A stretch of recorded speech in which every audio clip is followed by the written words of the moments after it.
Құрметті Тараз қаласының тұрғындары, елбасының болашаққа бағдар рухани жаңғыру атты бағдарламалық мақаласы аясында Қазақстандағы 100 жаңа есім жобасына Тараз қаласынан енгізілген азаматтарға белсенді түрде дауыс беруге шақырамыз. Сейдәзімов Сембек Әбетайұлы, Жамбыл облыстық қоғамдық кеңесінің хатшысы, Жамбыл облысының құрметті азаматы.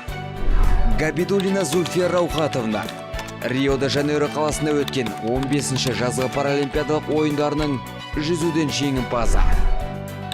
Ибраева Эльмира Алиханқызы, Достараз қоғамдық бірлестігінің төрайымы. Исмазов Руслан Бакирович, Қазақстан Республикасының еңбек сіңірген спорт қайраткері. Таңатаров Ақжүрек Достықұлы, Лондон қаласында өткен 30-ші жазғы олимпиада ойындарының қола жүлдегері. Исламхан Бауыржан Ербосынұлы, футболдан Қазақстан ұлттық құрама командасының капитаны. Дауыс беру 100esім.el.kz сайты арқылы жүргізіледі. Тараз қаласының әкімдігі.